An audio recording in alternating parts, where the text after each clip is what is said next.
안녕하세요, 비트TV입니다. 업비트 기준 비트코인 가격은 약간 상승을 하는데 리플이 241선에 딱 걸려 있습니다. 제가 그제 봤을 때는 241선이 670원이었는데 지금 241선이 665원, 666원까지 약간 밑으로 내려와 있어요. 그런데 지금 딱 걸려 있습니다. 여기서 지금 이 부분에서 241선을 버티지 못하면 어쩌면 또 여기서부터는 구독자분들에게만 노출이 되는 영상입니다. 구독, 좋아요 좀 눌러주시고요. 하락을 할 것 같은데 비트코인이 상승을 하고 있는데 리플이 지금 빠지고 있다. 그거는 버틸 수 있을 것 같아요. 그렇게 쭉 빠지지는 않을 것 같습니다. 어쨌든 670원, 241선을 굳건히 버티고 있습니다. 지금을 버텨야 되는데 어쨌든 잠깐 보니까 리플이 빠지길래 제가 잠깐 본 겁니다. 요거는 여기까지만 보시고요. 되게 지금 암호화폐를 투자하신 분들이 되게 헷갈리실 것 같아요. 오늘 보니까 또 환율이 장난이 아니죠. 전 세계에서 지금 난리죠. 경제 때문에. 우리나라 환율이 지금 1430원까지 간 것 같습니다. 굉장히 많이 올랐죠. 암호화폐 투자하는 많은 분들은 화폐의 전환이 올 때가 됐다. 그건 뭐 달러일 수도 있겠고 종이 돈이 아닌 디지털 화폐로의 전환일 수도 있고, 그리고 블록체인 기술에 관한 지식들이 쌓여져 가고 있고, 그런데 굉장히 헷갈리죠. 아직도 문을 열고 나가면, 모임에 나가면 가족들과의 대화에서도 암호화폐, 특히 뭐 비트코인, XRP 뭐 이런 이야기를 하면 이상한 사람 취급 받죠. 그게 지금 아직까지는 현실입니다. 여러분들도 제 영상을 듣고 보고 난 다음에 영상이 끊기면 되게 허망할 때도 있죠. 현실과 바로 맞닥뜨리기 때문에 아마 그럴 겁니다. 꼭 SF 영화, 그리고 이제 공포 영화, 이런 영화를 보고 나서 극장 문을 열면 바로 다가오는 현실이죠. 방금 영화에서는 우주선을 타고 막 날아다니고 말도 안 되는 무기를 가지고 공격을 했던 5분 전에 그런 걸 보고 나왔는데, 극장 문을 연과 동시에 다시 현실에 맞닥뜨리게 되죠. 제 생각에는 지금 여러분들이 그런 괴리감들이 굉장히 클 것 같아요. 그렇죠. 충분히 이해합니다. 리니지라든가 카트라이더, 스타크래프트 게임을 5시간, 6시간 정도 하고 나면, 제가 해보진 않았지만 그럴 것 같아요. 이들이 좋아하는 카트라이더, 자동차 레이싱 게임을 5시간 정도 하고 나서 운전대를 잡으면 왠지 드리프트가 잘 될 것 같지 않습니까? 굉장히 그런 괴리감 사이에서 여러분들이 헷갈려 할 수 있다는 거죠. 그런데 어쨌든 시대는 디지털로의 전환의 시대죠. 지금은 모든 게 디지털로 들어오고 있어요. 제가 뭐 자꾸 말씀드리지만 유통, 미디어, 뱅킹, 요거 3개가 들어오면 다 들어온 거예요. 어쨌든 암호화폐가 뭘까? 블록체인이 뭘까? 진짜 뭐가 바뀌긴 할까? 이런 생각들을 굉장히 많이 할 거예요. 거의 공상적으로, 몽환적으로. 그렇죠. 그런데 막상 여러분들의 일상과 맞닥뜨리게 되면 나만 이상한 사람일 수 있겠죠. 그렇죠. 제가 가짜 돈의 종말이라고 이렇게 써놓은 건 조금 이따 이야기를 드리고, 어쨌든 지금 현대금융은 여러분들도 뭐 잘 아시겠지만 금융자본주의 시대예요. 지금은. 즉 돈이 모든 걸 지배한다는 거죠. 여기서 뜻하는 가짜 돈은 제가 말하고 싶은 건 달러겠죠. 달러. 오늘 또 한번 돈에 관한 이야기를 한번 해보도록 하겠습니다. 어쩌면 여러분들께 많은 도움이 되실 거예요. 그렇다고 해서 제가 여러분들 잘 아시지만 어렵게 이야기하는 사람이 아니기 때문에, 어쨌든 여러분들 호주머니 속 경제를 이해하기 위해선 돈이 생성이 되는 원리를 이해하시는 게 굉장히 큰 도움이 돼요. 지금이 1970년도, 1980년도라면 제가 굳이 이런 이야기를 하지 않습니다. 근데 어쨌든 세상은 지금은 거의 한통속이 돼버렸어요. 디지털 때문에 그런 거죠. 디지털 때문에.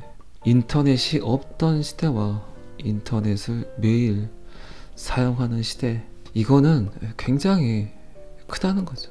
차이가. 돈이 생성이 되는 원리, 금융의 시작. 약간은 여러분들이 이 이야기를 들으면 좀 불편할 수 있어요. 지금까지 내가 속고 살았구나 이런 생각을 하실 수 있기 때문에 굉장히 이게 불편한 진실이 될 수 있습니다. 어쨌든 금융의 시작은 영국이라는 걸 아시죠? 그래서 사토시 나카모토가 창세기 블록체인 안에 제네시스 블록체인 안에 써놓은 비밀 메시지와 똑같은 내용을 같은 날 영국 더 타임즈 일면에 똑같은 내용이 나오게 됩니다. 어쨌든 영국이 금융의 시초다. 16세기에는 유럽 영국에서 이때는 이제 금이 곧 돈이었어요. 돈. 모든 거래를 금으로 했기 때문에. 그래서 사람들이 금을 세공하던 금 세공업자에게 금을 안전하게 맡겨달라고 이야기를 합니다. 금은 무겁죠. 그렇기 때문에 금 세공업자들은 이 금을 동전으로 만들었어요. 아주 작게, 휴대하기 편하게. 그리고 그거를 보관을 하기 위해서 금고를 만들었죠. 그리고 이제 보관증이란 걸 받겠죠. 보관증. 어느 정도의 금을 누가 내게 맡겨놓았다. 제가 지금 말씀드리는 게 은행의 시초입니다. 은행이 어떻게 시작을 했나. 자, 사람들은 보관증을 받았고 이 보관증을 가져오게 되면 세공업자에게 가져오게 되면 언제든지 다시 금으로 다시 교환을 해줬어요. 물론 이제 보관료도 받았겠죠. 그렇게 해서 시간이 지나니까 사람들이 거래를 금으로 했을까요? 보관증으로 했을까요? 보관증으로 했겠죠. 금 세공업자를 믿었기 때문에 굳이 다시 금으로 바꾸지 않고 사람들은 각자 갖고 있는, 손에 쥐고 있는 보관증으로 직접 거래를 합니다. 뭐 그런 이유는 언제든지 세공업자에게 가져다 주면 세공업자는 다시 그거를 금으로 바꿔줬기 때문에 간단하죠. 그런데 이제 이 금 세공업자가 잔꾀를 부립니다. 사람들이 금을 맡겨놓고 한꺼번에 모든 금을 찾으러 오지도 않고 또 동시에 많은 사람들이 몰려오지도 않는구나. 요거를 어떻게 활용을 해볼까, 이런 잔머리가 생겼겠죠. 그리고 그 사람은 보관증만 써주면 됐고 실질적으로 세공업자가 갖고 있는 금들은 어마어마했겠죠. 여기서 말하는 세공업자가 지금의 은행입니다. 은행 업무를 시작한 거죠. 드디어. 자, 이 세공업자는 이제 잔머리를 굴리죠. 금화를 직접 빌려주고 일반 사람들에게 이자를 받습니다. 자, 처음으로 눈에 보이지 않는 돈이 생성이 됐어요. 신용창조가 됐어요. 실질적인 금은 이만큼인데 여기서 이제 파생 상품들이 생기죠. 대출이라는. 또 대출을 받은 사람들은 이자를 제공을 해야 되고 세공업자에게. 자, 그렇게 되니까 보관증을 받은 사람들은 세공업자가 어느 정도의 금을 갖고 있는지 알 수가 없어요. 그렇게 되니까 이 세공업자만 돈놀이를 해서 돈을 어마어마하게 법니다. 딱 지금의 은행이죠, 여러분들. 그 대신 이제 리스크는 있죠. 이자 놀이를 했는데 돈이 갚아지지 않으면, 회수가 되지 않으면 세공업자가 무너지겠죠. 그 누구도 눈치채지 못할 거라고 생각을 했겠죠. 그런데 시간이 지나니까 세공업자가 입는 옷이 틀려지고 신발이 틀려지고 집이 틀려지기 때문에 금을 맡겼던 사람들이, 보관증을 갖고 있는 사람들이 살짝 눈치를 채게 됩니다. 이놈이 우리 금을 가지고 돈놀이를 하고 있구나. 눈치챌 수밖에 없겠죠. 자, 그렇게 되니까 보관증을 받았던 사람들이 세공업자에게 찾아가서 금을 다시 다 돌려주라고 합니다. 자, 생각해보세요. 지금의 은행은 세공업자다.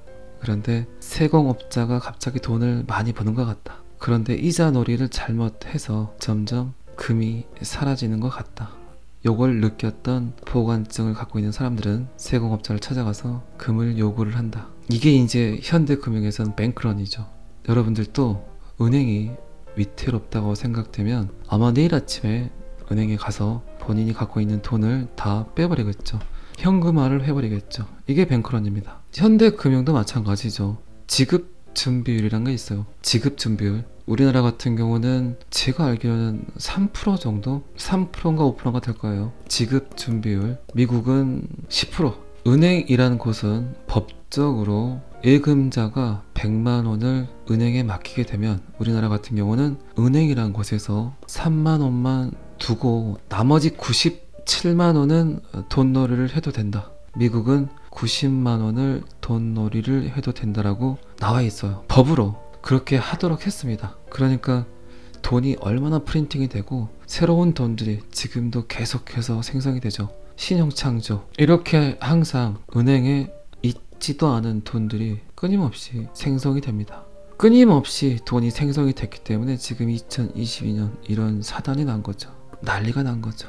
엄청나게 뿌려댔던, 엄청나게 프린팅이 됐던 종이 화폐, 은행에는 없는, 만져보지도 써보지도 못한 이자라는 돈. 자, 이게 현대 금융의 토대가 된 어떤 금융 시스템이죠. 자, 가짜 돈의 종말.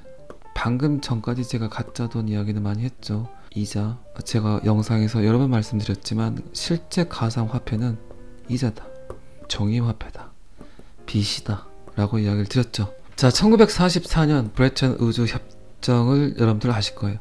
미국을 포함한 전 세계 44개국 대표들이 참가를 했고, 미국은 외환 금융시장 안정과 그리고 무역의 활성화를 빌미로 전 세계 44개국의 모지리들과 함께 모여서 브레튼 우즈 협정을 합니다. 엄청난 일이었죠. 이때부터 이제 태초부터 잘못된 통화정책이란 말을 많이 합니다. 원래 근본적으로 잘못됐다, 통화정책 자체는. 금 1온스를 갖고 오면 35달러를 줄게. 요게 이제 각국 통화를 이런 식으로 어디에 고정을 해버렸습니까? 35달러. 달러에 고정을 해버렸죠. 자, 드디어 1944년 미국이 브레튼 우즈 협정을 통해서 세계 기축 통화가 되던 날입니다. 이 체계가 지금까지 온 거예요. 어쨌든 어떻게 해서 지금까지 오게 됐을까요? 분명히 위기도 있었을 건데, 맞죠? 그 이후에 베트남 전쟁이 시작을 합니다. 그런데 여러분들 잘 아시겠지만 베트남 전쟁에서 미국이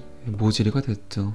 달러의 가치가 하락을 합니다. 금 1온스를 갖고 오면 35달러를 주겠다는 미국. 그런데 달러의 가치가 하락을 한다. 그렇기 때문에 전 세계 각국에서 뭘 의심했을까요? 달러 가치를 의심을 했겠죠. 지금까지는 금이라는 담보를 가지고 달러를 교환을 했는데, 달러 가치가 떨어지니까 전 세계 각국에서 우리가 보내준 금을 쟤들이 잘 갖고 있을까? 이런 생각을 했겠죠. 그래서 민원이 발생을 하고 다시 금으로 바꿔달라는 민원을 야기시킵니다. 그렇게 해서 미국은 금을 바꿔주다 보니까 금 보유고가 바닥이 나겠죠.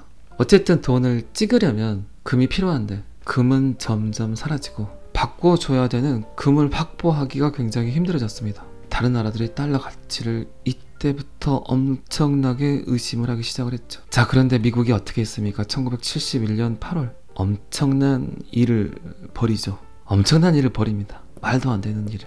닉슨 대통령이 이 금태환 제도를 폐지시켜버립니다. 미국의 마음대로. 더 이상 바꿔줄 금이 없다. 그러니까 이 체제는 없었던 걸로 해야 될 것 같다. 결국 미국이 살아야 된다. 엄청난 시장의 파동이 일어났죠.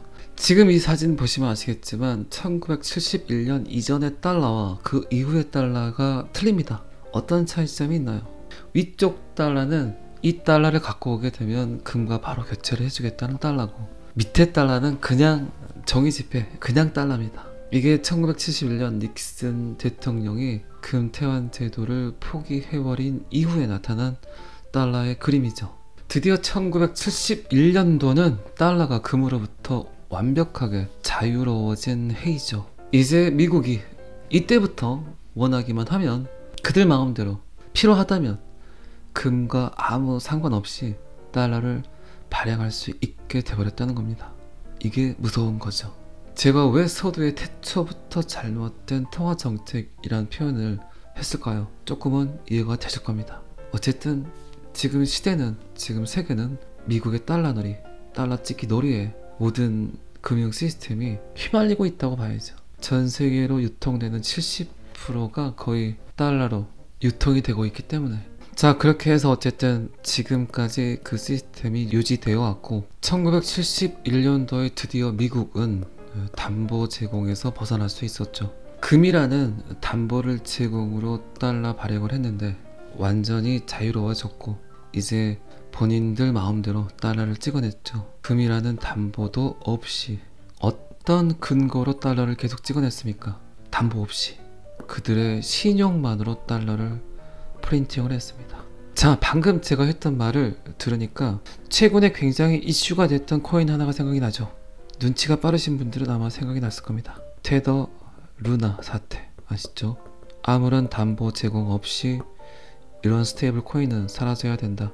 누가 말을 했죠? 미 재무부 장관 자넷 옐런이 이야기를 했어요. 자, 어떤 게 느껴지나요? 담보 없이 돈을 프린팅한다. 미국과 테더, 루나는 똑같다는 거죠. 아무런 담보가 없어요.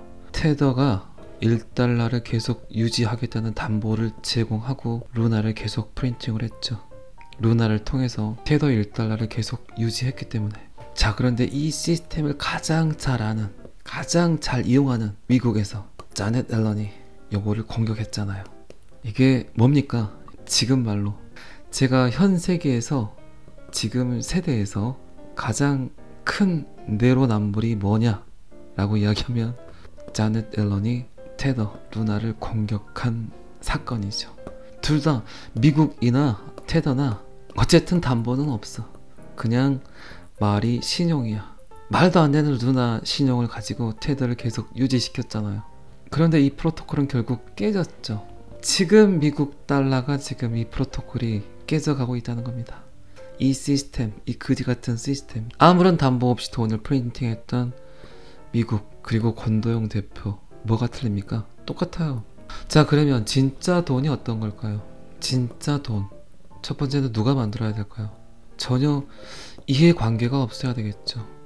내가 이 돈을 사용을 함으로써, 내가 이 돈을 발행함으로써 그 누군가는 이득을 봐서는 안 되겠죠.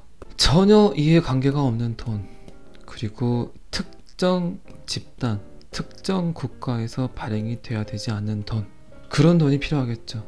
그런 돈이 발행이 돼서 전 세계 사람들이 그 가치를 인정을 하고 사용을 하게 된다면 지금의 트렌드가 될 수 있겠죠. 그렇죠. 여러분들은 비트코인에 실체가 없다고 이야기를 하죠. 그런데 실체가 없진 않아요.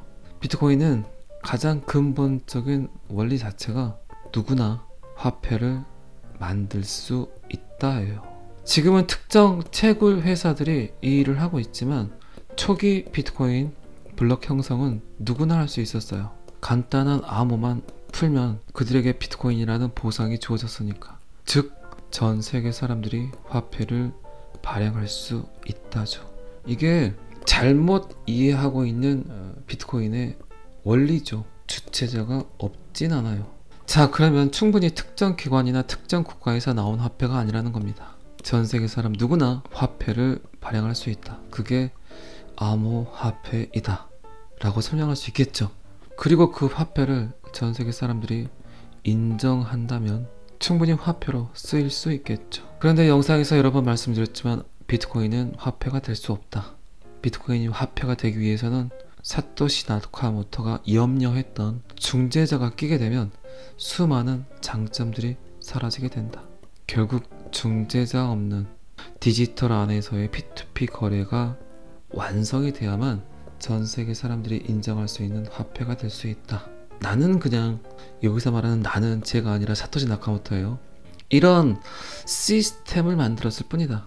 그러니까 이 시스템을 잘 활용을 해서 어쩌면 현대 금융 시스템의 혁명을 가져올 디지털 시대의 화폐가 특정 암호화폐에서 만들어질 수 있을 거다라는 생각이었겠죠. 그게 이제 제가 항상 말씀드리는 XRP라는 거죠. 자, XRP를 두고 굉장히 생각들을 많이 해야 되겠죠. 방금 전에도 말씀드렸지만 미국이란 나라에서 그들의 권위를 쉽게 포기할까요? 이런 일은 거의 없다고 봐요, 저는. 아무리 미국에서 달러를 그들 마음대로 프린팅해서 뿌려댔더라도 지금까지 미국의 권력을 쉽게 폄하하기엔, 그들의 권력을 떨쳐버리기에는 그 어떤 국가도 그 일을 할 수 있는 국가가 없을 거예요. 그래서 제가 항상 말씀드리지만 미국은 제2의 브레튼 우즈 협정을 하게 될 것이다. 두 번째 협정을 통해서 또 한 번의 통화 정책을 통해서 그들이 갖고 있는 모든 위기를 벗어나려고 할 것이다. 그게 XRP 리플이 될 것이다. SEC와의 소송에서 XRP의 가격을 묶어놓고 계속해서 미 정부는 XRP를 들여다보고 얘가 어떤 일을 할 수 있는가 계속 연구, 탐구했겠죠. 그들이 좀 더 떳떳할 때, 아직 미국의 자존심이 그렇게 크게 하락하지 않을 때, 그나마 미국을 바라보는 국가들이 많을 때, 그나마 미국을 인정하는 국가들이 많을 때, 그때 그들은 또 한 번의 통화 정책을 바꿀 거란 얘기죠. 그런데 지금 정말 타이밍이 좋죠. CBDC, 전 세계 국가의 거의 80%가 CBDC를 준비하고 있다. 각국 나라에서 뭔가 준비를 하고 있는 것 같죠. 저는 그렇게 생각하지 않습니다. 결국 전 세계 국가는 미국만 바라보고 있어요. 미국의 시스템을 따라야만 편하다는 걸 알고 있기 때문에 굳이 돈 들여서 세계 각국에서 따로따로 CBDC 프로토콜을 만들까요? 그건 아니에요. 그래서 지금 XRP가 하고 있는 게 뭡니까? 각국 나라의 CBDC 시스템에 참여를 하고 있잖아요. 리플에 근무했던 임원들이 바이든 정부의 금융 시스템에 참여를 하고, 또 바이든 정부에 있던 금융 업무를 담당을 했던 정부 관료들이 XRP 이사회에 참여를 하고, 다 이유가 있다는 거죠. 이 모든 서클은 태초부터 잘못됐지만 결국 잘못된 통화 정책은 완벽하게 엎어버리기란 힘들다는 거죠. 그런저런 이유로 어쨌든 미국은 XRP를 세계 준비 통화로 사용을 하게 될 겁니다. 금 1온스를 가져오면 $35를 주겠다는 브레튼 우즈 협정을 한 번 더 시도할 거예요. XRP 하나를 갖고 오게 되면 $10,000로 교체를 해주겠다. 다시 한번 XRP 하나를 갖고 오게 되면 미화 $10,000로 교체를 해주겠다. 그런데 이 시작은 $10,000로 시작하지 않을 거란 얘기죠. XRP가 갖고 있는 개수는 충분히 전세계 통화 정책을 펼치기에 충분한 양입니다. 그런데 만약 미국 정부에서 방금 제가 말씀드린 대로 XRP를 세계 준비 통화로 사용을 하겠다고 발표를 하더라도 그 다음날 $10,000로 가겠어요? 이건 아니라는 거죠. 10년 정도의 기간을 가지고 XRP 가격을 고정시키고 올해는 $2,000, 내년은 $3,000, 그리고 2년 후 정도에는 $5,000 이런 식으로 계속 올리겠죠. 왜 이런 식의 단계가 필요할까요? 올해 $2,000로 받거나 4년 뒤에 $5,000로 받거나 XRP의 가치는 똑같을 겁니다. 왜 그럴까요? 인플레이션 때문에 그러겠죠. 그러게 되면 많은 사람들이 이 구간에서 바꿀 거란 얘기입니다. 10년 뒤에 $10,000의 가치와 지금 내가 $2,000로 바꾸는 가치가 똑같다는 거죠. 고등어 한 마리 가격이 올해 다르고 10년 뒤 가격이 분명히 다르는 거와 똑같은 이치죠. 이해하셨죠? 계속 물가는 상승을 한다. 올해 $2,000로 XRP를 교체를 하지만 10년 뒤에 $10,000의 가치와 똑같기 때문에 리플을 갖고 있는 수많은 홀더들은 결국 이 타점에서 다 던지겠죠. 다 바꿀 수 있다는 겁니다. 자, 바꾸게 되면 미국 정부, 각국 정부, 금융권 이것들이 그것들을 다 매수를 해서 충분한 양의 XRP를 보유를 해서 통화 정책을 펼치겠죠. 자, 제가 좀 오늘은 길게 이야기를 드렸고, 이게 제가 생각하는, 그리고 마크 필립스가 생각하는 리플은 $10,000로 디자인되었다는 내용의 본질인데, 마크 필립스가 이야기하지 않았던 돈이 생성이 되는 원리, 은행의 시초, 금융의 시초에 관한 이야기를 제가 덧붙였고, 그리고 브레튼 우즈 협정, 그리고 1971년 닉슨의 금본위제 철회, 이 시나리오는 제가 엮은 겁니다. 그리고 어쨌든 마무리는 마크 필립스의 논문, 리플은 $10,000로 디자인되었다, 세계 준비 통화로 쓰이게 될 것이다 까지. 시간이 좀 길었지만 충분히 여러분들이 이해할 수 있을 거라고 생각을 합니다. 어쨌든 올 연말 그리고 내년까지도 굉장히 어려운 경기 상황들이 벌어질 거예요. 그리고 그 탈출구가 저는 어쨌든 XRP, 비트코인을 떠나서 암호화폐라고 생각을 하고, 제가 이런저런 이야기를 했지만 결국 선택은 여러분들이 하시는 거고. 자, 오늘 영상이 너무 길었습니다. 전 항상 여러분들이 돈을 많이 버셨으면 좋겠습니다. 오늘은 여기까지 하겠습니다. 구독과 좋아요는 항상 저를 너무너무 힘나게 합니다. 감사합니다. 비트TV였습니다.